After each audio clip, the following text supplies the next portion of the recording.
'Cause I just wanna go to the deep end. I just wanna go. Vivo V30e Vivo की V series में एक और नया member आ चुका है। जी हाँ, और इसमें है स्नैपड्रैगन 6 Gen 1। उसके साथ आपको studio quality aura light portrait effects मिलता है, जो कि एक बहुत ही कूल फीचर है जिसके बारे में आगे बात करेंगे। और ये स्मार्टफोन अल्ट्रा स्लिम है, 5500 mAh बैटरी होने के बाद भी बहुत ज़्यादा स्लिम है और बहुत ही इंटरेस्टिंग आपको डिस्प्ले भी मिलता है। सब कुछ आपको डिटेल में इस वीडियो में बताएंगे। बॉक्स देखेंगे इस तरीके का है, V30e यहाँ पर मेंशन्ड है। और फटाफट से अनबॉक्स करते हैं, देखते हैं आपको बॉक्स में क्या कुछ मिलता है। तो सबसे पहले हमें हमारा फ़ोन मिलता है, इसको रखते हैं साइड में। उसी के साथ आपको यहाँ पर एक TPU केस मिलता है, देखेंगे क्वालिटी इसकी कुछ इस तरीके की है। कुछ कागजात है, यहाँ पर आपको 44 वॉट का वीवो का फ्लैश चार्ज देखने को मिलता है। और साथ में आपको एक type A to type C cable, sim ejector pin भी दिया गया है, ये देखेंगे यहाँ पर लगा हुआ है।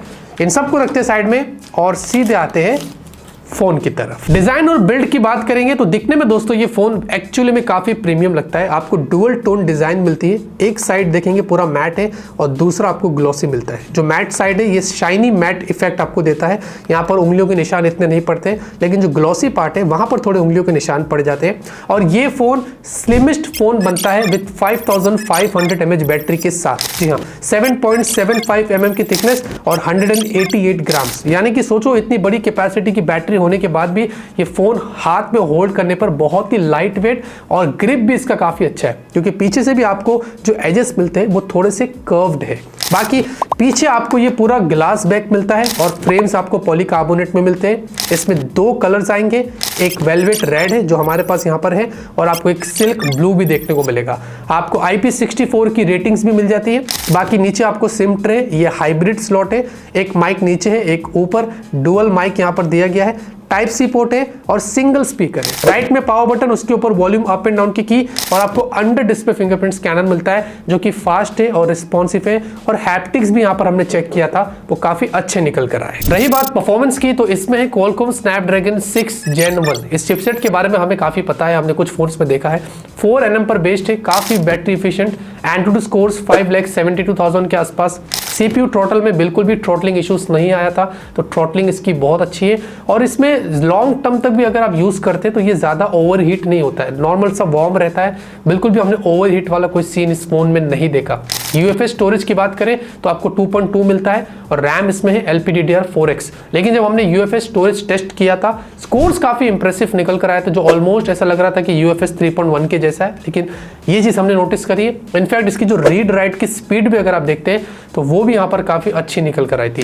बाकी हमने इसमें हाई एंड ग्राफिक्स पर जैसे कि BGMI, कॉल ऑफ ड्यूटी लगाकर खेला, कोई प्रॉब्लम नहीं था। लैग शटर हमने नोटिस नहीं किया, क्योंकि चिपसेट केपेबल है, उन चीज़ों को ये हैंडल कर सकती है। तो अगर आपको इसमें हाई ग्राफिक्स पर गेम्स खेलना है, normal day to day life के टास्क करना है, app open close, multitasking, copy paste करना है, यहाँ से वहाँ फाइल करना है, कुछ भी करिए, हमने जितना भी इसको एक्सपीरियंस किया है, ये फ़ोन उस मामले में लैग शटर नहीं करता है। डिस्प्ले की बात करेंगे, 6.78 इंच की फुल HD प्लस की एक 3D कर्व्ड एमोलेड डिस्प्ले आपको मिलता है। कर्वनेस बहुत अच्छी है और चिन पंचोल बहुत छोटा है। 93% से ज़्यादा आपको स्क्रीन टू बॉडी रेशियो मिलता है। स्क्रीन गार्ड भी ऊपर लगा कर दिया है और यहाँ पर 120 हर्ट्ज की आपको हाई रिफ्रेश रेट मिलती है। इसमें वीडियो व्यूइंग एक्सपीरियंस बहुत अच्छा था। इंडोर में हमने जितने भी वीडियोस देखे, कलर्स बहुत पंची थे और शार्पनेस भी काफ़ी अच्छी थी।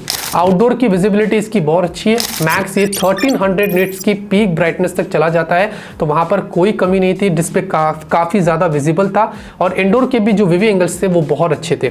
ऑलवेज ऑन डिस्प्ले का भी आपको यहाँ पर सपोर्ट मिलता है, तो आप उसका भी फायदा उठा सकते हैं। ओवरऑल दोस्तों डिस्प्ले क्वालिटी काफ़ी प्रीमियम है, हमने जितना भी एक्सपीरियंस किया है वो बहुत ही अच्छा निकल कर आया है। सॉफ्टवेयर की बात करेंगे, Android 14 out of the box one touch OS 14 पर चलता है। 3 साल की ईयरली ओएस अपडेट्स, 4 साल के सिक्योरिटी पैचेस, तो ये चीज़ अच्छी यहाँ पर है। होपफुली आपको एंड्रॉइड 17 तक इसमें अपडेट्स मिलेंगे।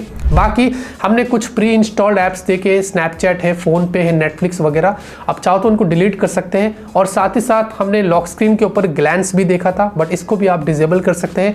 और इनका जो वी ऐप स्टोर है इसके भी कुछ नोटिफिकेशंस आ जाते हैं, इसको भी आप डिसेबल कर सकते हैं। अगर आप सारी चीज़ें जो मैं बता रहा हूँ ये कर देंगे तो सॉफ्टवेयर एक्सपीरियंस आपका पहले से एकदम क्लीन हो जाएगा। बाकी इसमें स्टॉक डायलर दिया गया है, अगर आपको कॉल रिकॉर्डिंग करनी है तो वो भी आप यहाँ पर कर सकते हैं। FunTouch OS में इतना ज़रूर कहूँगा कि काफ़ी समय से हम देख रहे हैं और मैंने बहुत एक्सपीरियंस किया, वो इंप्रूवमेंट्स होते जाती है, हर साल कुछ ना कुछ नया वो करते हैं। इस बार भी हमने देखा है कि एंड्रॉइड 14 को लेकर उन्होंने बहुत इंप्रूवमेंट्स करी है और एक्सपीरियंस यहाँ पर अभी तक का हमारा अच्छा है।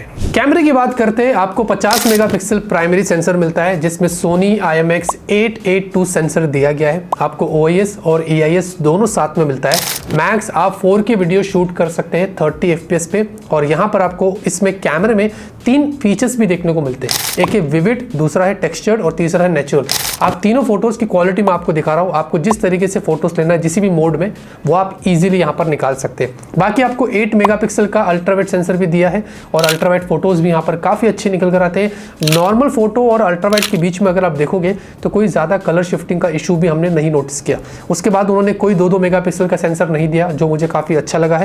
और साथ ही साथ आपको पीछे ऑरा लाइट भी मिलता है। ये बेसिकली आपको डुअल कलर टेम्परेचर मोड यहाँ पर दिया गया है, आप स्लाइड करके इनके टेम्परेचर को अपने हिसाब से चेंज कर सकते हैं और ये बहुत अच्छे कंडीशंस में आपकी हेल्प करता है। वैसे आपको इसमें ऑरा का स्टूडियो लाइट पोर्ट्रेट भी यहाँ पर देखने को मिलता है, जो कि ये क्या करता है कि फॉर एग्जांपल अगर आप किसी कैफेस में हैं, अगर आप कोई पार्टी शार्टी कर रहे हैं और वहाँ पर लाइट कभी कभी बहुत रेड हो जाती है, कभी कभी बहुत ब्लू हो जाती है, और ऐसी कंडीशन में अगर आप फोटो क्लिक करते हैं तो आप देखो इस तरीके का फोटो निकल कर आता है, जो देखकर काफ़ी अच्छा नहीं लग रहा है। लेकिन अगर आप ऑरा लाइट वाले इफेक्ट से जब फोटोज निकालते हैं तो फोटो इस तरीके से फिल्टर हो जाते हैं और आपको इस तरीके से अच्छी क्वालिटी के फोटोज देखने को मिलते हैं। मैं बिफोर और आफ्टर दोनों आपको दिखा रहा हूँ। तो ऐसे ही अगर आप कोई भी ऐसी कंडीशन में जाते हैं जहाँ पर लाइट्स का खेल बहुत ज़्यादा होता है और आपकी फोटोज खराब होने को आती है, तो ये जो ऑरा लाइट इफेक्ट से आपको इस तरीके से बढ़िया फोटोज निकाल कर दे देता है। बाकी 50 मेगापिक्सल की आपको सेल्फी मिलती है जिसमें आपको ऑटो फोकस मिलता है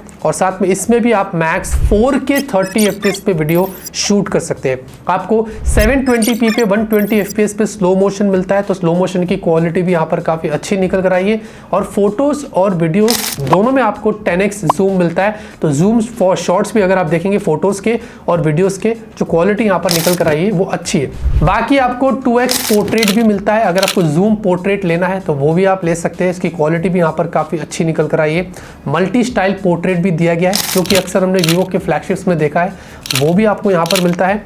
उसी के साथ आपको इसमें मूवी मोड दिया गया है, तो अगर आपको थोड़े मूवी स्टाइल में वीडियोस निकालने हैं वो आप कर सकते हैं। डुअल व्यू वीडियो है, हाई रेजोल्यूशन फोटोज लेना है और colour adaptive border, smart colour temperature adjustment, ऐसे बहुत सारे फीचर्स हैं जिसको आप जाके अपने हिसाब से एक्सप्लोर कर सकते हैं। अगर कुछ डे के फोटोज़ की बात करें तो पिक्चर क्वालिटी डेफिनेटली बहुत अच्छी है, काफ़ी अच्छे से बैलेंस्ड फोटोज़ निकल कर आते हैं। लाइट को कंट्रोल किया गया है, बुके शॉट्स अच्छे हैं, डायनामिक रेंज अच्छा है। तो यहाँ पर वीवो का फ़ोन है, जनरली भी ऐसी कोई कंप्लेंट्स नहीं होती है जब कैमरे की बात आती है, और वो सब कुछ यहाँ पर क्लियरली दिखाई दे रहा है। और सेम गोज़ फॉर सेल्फी के भी जो फोटोज़ है वो बहुत अच्छे निकल कर आए, काफ़ी बढ़िया मेंटेन किया गया है। 50 मेगापिक्सल है, अगर आप जूम भी करेंगे तो आपको क्वालिटी और क्लैरिटी दोनों यहाँ पर दिखाई देती है। और डे के वीडियो क्वालिटी भी देखेंगे तो बहुत अच्छी निकल कर आई है, स्टेबलाइजेशन बहुत अच्छा है, शार्पनेस अच्छा है, डायनामिक रेंज अच्छा है।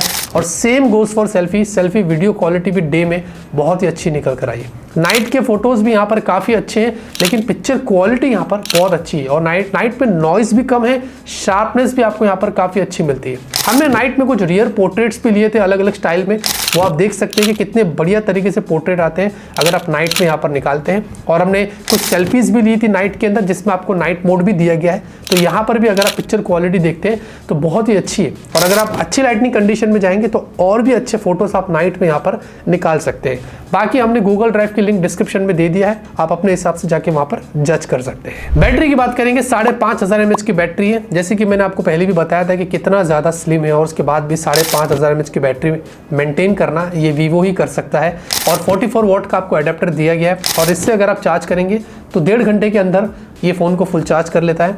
बैटरी बैकअप टेस्ट हमने इतना डिटेल में किया नहीं है, लेकिन ऑन एवरेज अगर मैं आपको बताऊं तो 1 से 1.5 दिन का आपको बैकअप आराम से मिलता है। हमने इसमें अभी तक जितना भी टेस्ट किया है, फोटोज़ लिए हैं, हमने इसमें गेम्स खेला है, सारे टेस्टिंग के मुताबिक ये फ़ोन आराम से पूरा दिन का बैकअप दे रहा है। तो जनरली अगर आप मिक्स्ड यूज़ करते हैं तो 1.5 दिन तक का बैकअप आपको उसमें आराम से मिल सकता है। और इसमें आपको लंबा चार्ज साइकिल भी दिया गया है, 4 ईयर्स ऑफ आपको बैटरी हेल्थ मिलता है, तो लॉन्ग समय तक बैटरी आपका सपोर्ट करेगी होपफुली। तो ये सारी चीज़ें यहाँ पर दी गई। ओवरऑल बैटरी बैकअप अच्छा है और थिकनेस और वेट को भी देखकर अगर मैं बोलूँ तो आपको एक बोनस मिल रहा है कि इतनी बड़ी बैटरी कैपेसिटी इतने छोटे फॉर्म फैक्टर में यहाँ पर डाल दी गई। नेटवर्क कनेक्टिविटी की बात करें तो मल्टीपल 5G बैंड्स दिए गए हैं, 5G वोल्टी सपोर्ट आता है। हमने सिम कार्ड लगाकर चेक किया, कॉलिंग क्वालिटी सब कुछ बढ़िया थी। इनफैक्ट हमने डाउनलोड भी करके देखा, स्पीड टेस्ट भी करके देखा, 5G नेटवर्क को लेकर ज़्यादा कोई प्रॉब्लम्स नहीं थी। वाइड बैंड L1 आपको मिलता है। नेटफ्लिक्स, अमेजॉन की कॉन्टेंट अगर आपको स्ट्रीम करना है हाई क्वालिटी में वो आप कर सकते हैं। ब्लूटूथ 5.1 यहाँ पर दिया गया है। कैमरा टू API है। वाईफाई में आपको डुअल बैंड सपोर्ट दिया है, 2.4 5 गीगाहर्ट्ज दोनों। और जो वाईफाई का वर्जन है वो वाईफाई 6E आपको मिलता है और सारे सेंसर्स का आपको यहाँ पर सपोर्ट मिल जाता है। अब जाते जाते बात करते हैं इसकी प्राइस की। तो मैं लॉन्च से पहले बनाया हूँ, मुझे कोई नॉलेज नहीं है कि इसकी प्राइस यहाँ पर कितनी होने वाली है, लेकिन वेरिएंट्स मुझे पता है। 8GB रैम 128GB स्टोरेज और 8GB रैम 256GB स्टोरेज। तो ये 2 वेरिएंट्स में आपको देखने को मिलेगा। मुझे प्राइस गैप भी नहीं पता है कि क्या प्राइस सेगमेंट में आपको ये देखने को मिलेगा। मैं सारी इंफॉर्मेशन इधर स्क्रीन पर या डिस्क्रिप्शन के अंदर ऐड कर दूंगा, आप वहां पर जाके चेकआउट कर सकते हैं। ओवरऑल दोस्तों फोन का लुक एंड फील बहुत अच्छा है, डिस्प्ले अच्छा है, बैटरी बैकअप अच्छा है, चार्जिंग वगैरह अच्छा दिया है। और जो ऑरा लाइट का जो स्टूडियो पोर्ट्रेट और वो जो कैमरा का जो फीचर्स है, फोटोज में जो क्वालिटी निकल कर आ रही है वो बहुत अच्छा मुझे लगा। तो इस मामले में काफी बैलेंस्ड फोन यहाँ पर आपको देखने को मिल जाता है। इतने दोस्तों इस वीडियो के अंदर, लाइक करिए, सपोर्ट करिए, ऐसे लेटेस्ट अनबॉक्सिंग्स आपको मिलते रहेंगे। तब तक के लिए ऑलवेज कीप स्माइलिंग।